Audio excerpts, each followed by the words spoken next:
Hello दोस्तों, आपका स्वागत है आपके अपने चैनल बालक ज्ञान में। दोस्तों आज हम आप लोग के लिए फिजिक्स के इम्पोर्टेंट क्वेश्चन लाए हुए हैं, तो चलिए देखते हैं।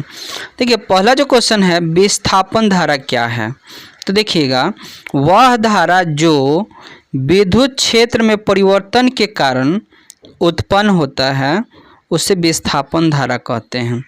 विद्युत क्षेत्र में परिवर्तन के कारण, ठीक है ना, कोई भी विद्युत क्षेत्र है इसमें परिवर्तन होता है, उसके बाद जो धारा उत्पन्न होता है उसी को विस्थापन धारा कहा जाता है। ठीक, चलिए अगला क्वेश्चन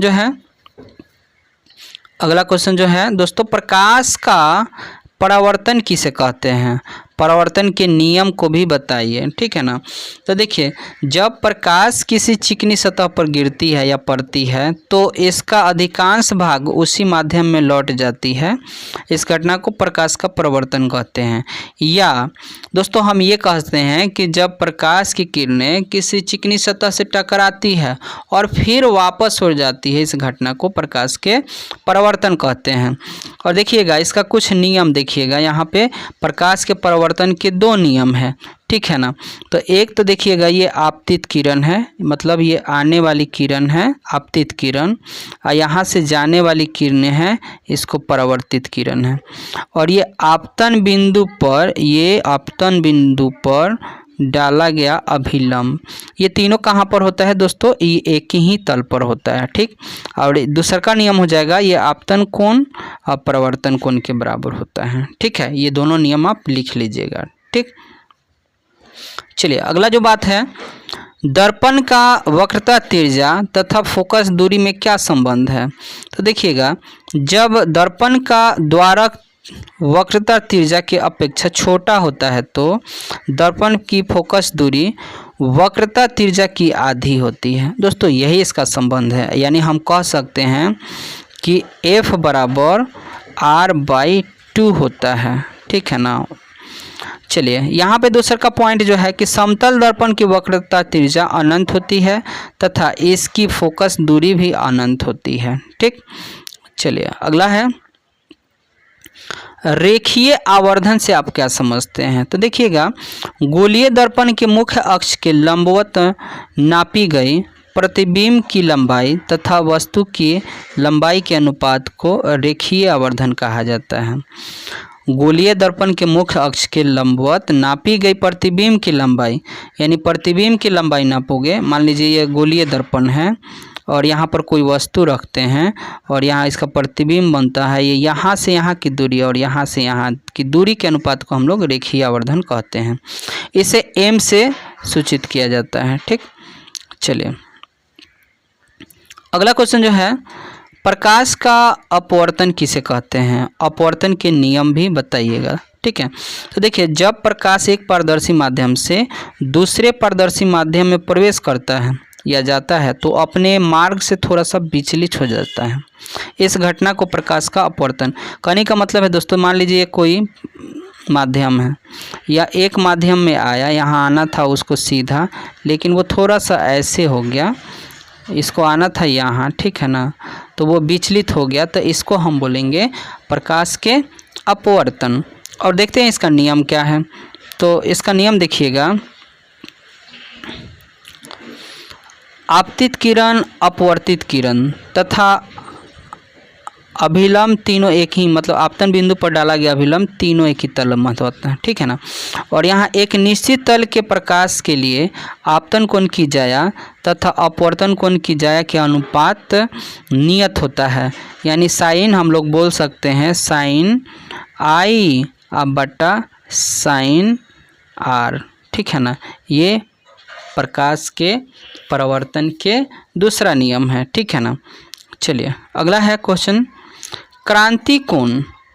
क्रांतिक कोण से आप क्या समझते हैं। तो देखिएगा, संघन माध्यम में बना वह आपतन कोण जिसके लिए विरल माध्यम में बने अपवर्तन कोण का मान 90 डिग्री हो जाए, उस कोण को क्रांतिक कोण कहा जाता है। जैसे देखिए दोस्तों, ये कोई माध्यम है ऊपर वाला, मान लीजिए ये संघन माध्यम है, ठीक है, और यहाँ ये हो गया विरल माध्यम,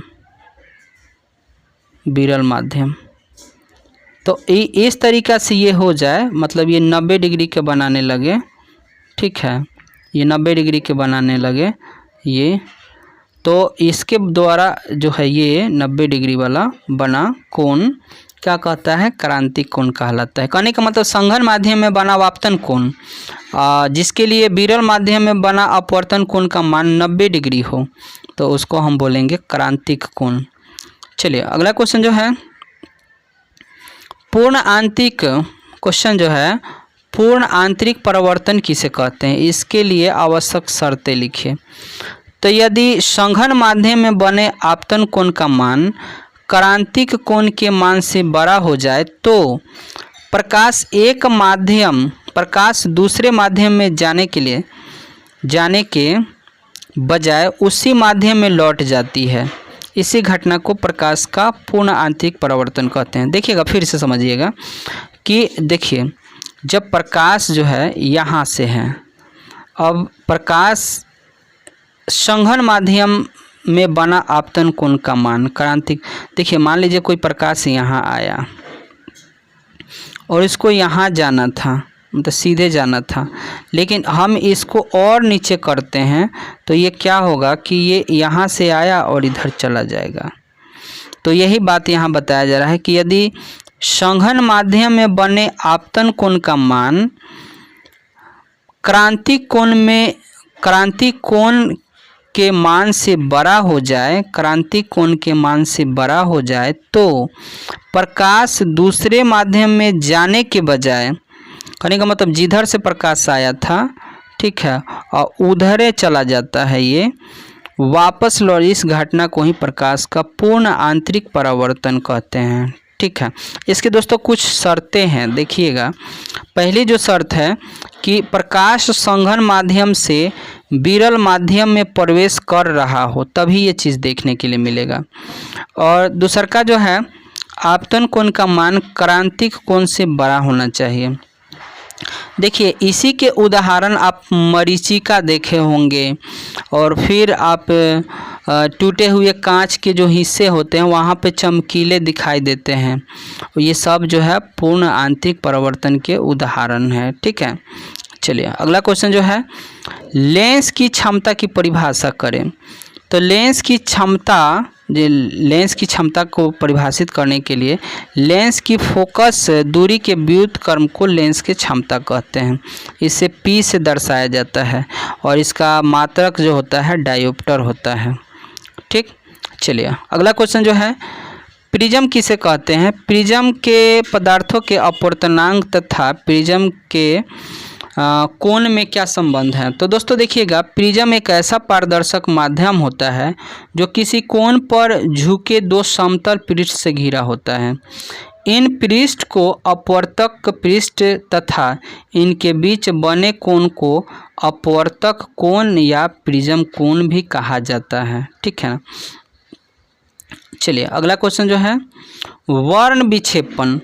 दोस्तों वर्ण विक्षेपण से आप क्या समझते हैं, इसका कारण बताइए। तो देखिएगा, जब सफ़ेद प्रकाश को प्रिज्म से गुजारा जाता है तो अपवर्तन के बाद सफ़ेद प्रकाश अपने अवयवों के रंगों में विभक्त हो जाती है, अर्थात 7 रंगों में एक पट्टी बन जाती है। इस घटना को प्रकाश का वर्ण विक्षेपण कहते हैं। देखिएगा दोस्तों, जब सूर्य के प्रकाश को प्रिज्म से गुजारा जाता है तो 7 रंगों में बट जाता है और इसे एक रंगीन पट्टी मिलती है, तो इसको स्पेक्ट्रम बोलते हैं। और ये 7 रंगों में बटने की जो घटना होता है वर्ण विक्षेपण कहा जाता है। वर्ण का मतलब दोस्तों होता है रंग, और रंग विक्षेपण मतलब रंग का बंटवारा। ठीक है, चलिए अगला जो है यहाँ पर कारण देख ले हम लोग वर्ण विक्षेपण का कारण।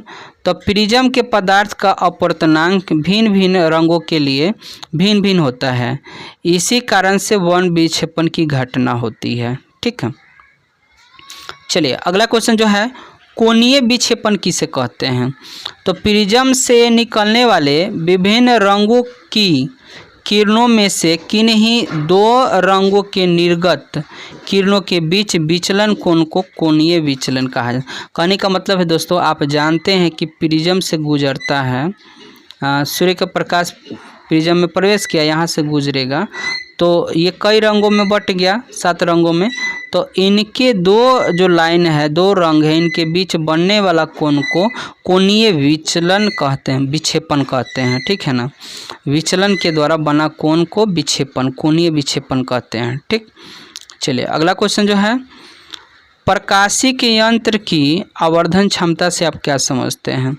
तो देखिएगा, किसी प्रकाशिक यंत्र से बना प्रतिबिंब द्वारा आँख पर बनने वाले दर्शन कोण तथा यंत्र के केवल आँख से देखने पर वस्तु द्वारा बने दर्शन कोण के अनुपात को आवर्धन क्षमता कहते हैं। समझिएगा दोस्तों, किसी प्रकाशिक यंत्र से बने प्रतिबिंब द्वारा, मतलब कोई जो है यंत्र से आप किसी वस्तु को देख रहे हैं और बिना यंत्र के देख रहे हैं, तो दोनों का जो अनुपात होगा तो उसी को आवर्धन क्षमता कहते हैं, ठीक है ना।